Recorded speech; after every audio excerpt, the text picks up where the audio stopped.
Right guys, so very frustrating, very depressing actually. It's now the next day. So yesterday I got the guys from Car Key Solutions. I know the owner, George, very well. He came down, he sent someone down, spent hours on it. I spent hours on it the next day. We've just been spending so much time. It's Saturday morning now. This car came on Tuesday and it's literally just been sat on the roadside. This is where we are right now. We went from having no ignition to just having ignition on always as soon as the battery's connected. Now the ignition is constantly on and it's just full of codes. It says that the CAN network is down, so some of the modules are not communicating. So I was trying to avoid this, but what I'm gonna do now, I'm gonna have to just start to strip down this front end on the side of the road, and hopefully I find like a broken wire for the CAN network, or just to see what's going on behind all of that damage, because clearly the car was running and driving. I actually got in touch with the previous owner. He lives not too far. It's random. I bought this car on the auction, but now the previous owner is like less than a mile away. So got the spare key. I got a bit of history about the car, which I'll tell you guys in a bit. But for now, I just feel very depressed, to be honest. So I'm gonna take down all of these bolts, 1, 2, 3, 4, 5, 6, big bolts down there. I just get everything off the front end, stick it in the garage, and see what's going on behind there.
Alrighty guys, have a look at this mess. I know it looks horrible, but like I always say in all my builds, you just have to look past the damage.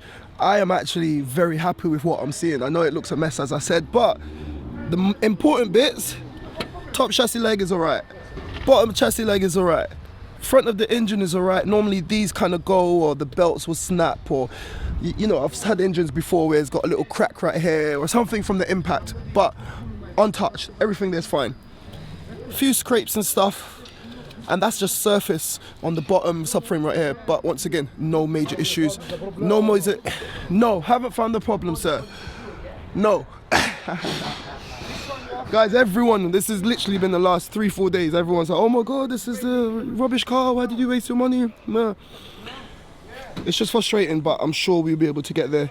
And yeah, guys, I know that the might be a bit shaky. I'm just literally just blitzing out all the work. Have a look at that front panel. I'm gonna buy this unit complete. I'm gonna get a new front slam panel there. I'm gonna buy this unit complete. I'm gonna get a new complete radiator pack, replace that. and then hopefully I should be able to reassemble this front end. But before I do any of that, I need to get the car started. So I'm going to continue to have a look to see if I find any damaged wires. The whole point of stripping it down here is I just need to check if there's any damaged wires which will inhibit communication between all the different modules. So guys, there's a lot of work to do. I want to get the car off the streets, get it into the garage, and actually get some serious work doing. So we're going to continue checking to see if there's any damage, and hopefully I've got good news. So after a few hours of diagnosing, we've checked all of these fuses, we've checked all the fuses down in the back. I've checked for continuity on the negative battery sensor. Now, this is where it gets interesting. This is on the positive. This is called a current limiter. I think it replaces the old school pyro fuses. The main man himself, Mustafa, he brought his daughter's car over there, same car but convertible, and we did a few tests, and I think this must have blown in the accident. This is just a theory. So on that car, it was running, driving, no problem. We plugged out the same module and then it failed to start, no ignition, similar to what I'm facing. We plugged it back in and everything was working. So I'm gonna head down to the breakers. I've made a phone call, they've got it down in stock. I'm gonna grab one, come back, fit it, and hopefully, fingers, toes, everything crossed, that works. Thanks to the big man himself here. Yeah. Yeah. 2 heads are better than 1. 3 heads are better than 1. Okay, thank you. Everyone's in on it.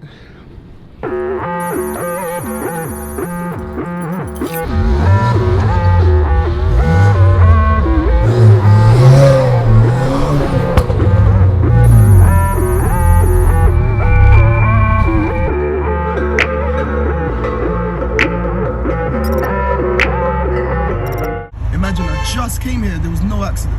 That is a serious accident there as well. Crazy. Alrighty guys, so I'm back at the car. This is my existing unit. I've gone ahead and I've fitted the one that I just bought.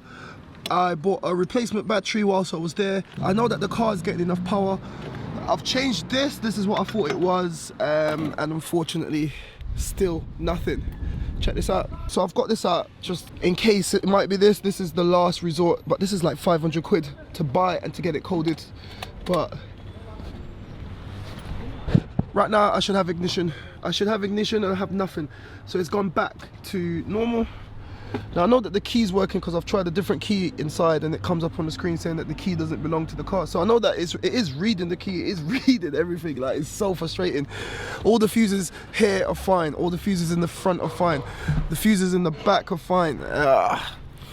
I'm told that I need to get diagnostic software which is specifically for Mercedes, but I don't know.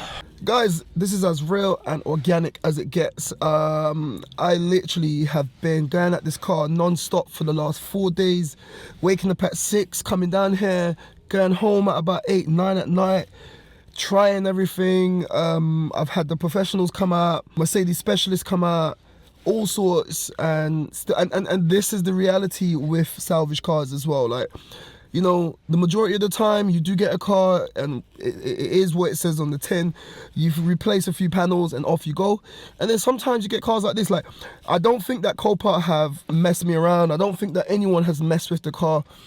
I just feel like this is just the security system and the safety systems that are on this particular car from Mercedes. Mercedes have a very technical system, drive authorization. If there's any breakage in the communication with, I think they're like 4 different modules: the ignition module, the engine module, the gearbox module, and I think it's one other one. If they're all not in sync and communicating and saying the right things, drive authorization is not issued, which means that the car will not start. But I don't even feel like I've gotten that far. I've had a car like this before and it was an issue with the drive authorization, but I still had ignition. It just never cranked. With this car, I don't have ignition. I stripped down the front end. I didn't find any wires, so I'm at a loss. And I would have, you know, normally I wouldn't film all of this, but you guys are gonna be with me for the highs and the lows. And yeah, this is a low moment. I know we just started this build, but hopefully you get it started and you're here for the highs. But it's definitely a low moment. Definitely a low moment. Let me show you what I've found on the front end. Tell me what you think, and let's start to wrap up this episode. On a bit of a positive, like I said earlier, the chassis legs, they don't seem to have taken any damage. This front bar at the front that's made out of softer aluminium seems to have done its job, crumpled, taken the force and the energy from the impact, and has left the front of the engine untouched. The chassis legs completely straight from what I can see. 1, 2, 3, and 4. Everything else seems pretty straightforward in terms of a repair. It's just the electronics of it. I've checked all of these little fuses here. They're all not only working, but they're giving the correct amount of voltage. So I know that that's all right. That's not the issue. I do feel it's software. The way that the whole car is shut down, I just feel like it's software related. I managed to get the roof open, so that's working. The power tailgate is working. There's another fuse box down there, and I've checked all of those fuses. I've checked all of those relays. Everything seems to be working. And like I said, the car's in.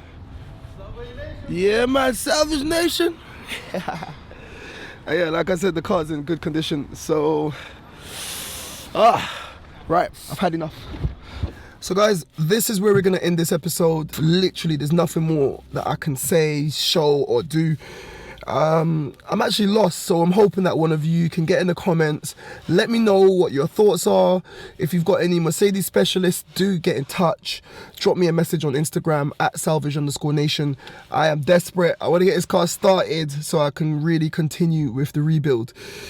Yeah, I'm sorry for my energy, guys. I'm just really frustrated. This car came on a Tuesday. I came here, I stayed Tuesday night until midnight. Wednesday, Thursday, Friday, and now Saturday. 4 full days, literally just giving it my all, and it's just, yeah, mentally drained, mentally and physically drained. But we keep it moving. That's the name of the game. This is where we're gonna head off, and like I always say, keep it moving. My energy's gone. Anyway, keep it moving, and I'll see you in the next one. Guys, thank you for watching the video. Click here to see what YouTube thinks you should watch, or click here to check out this playlist on one of my previous builds. And I'll catch you in the next one. We out.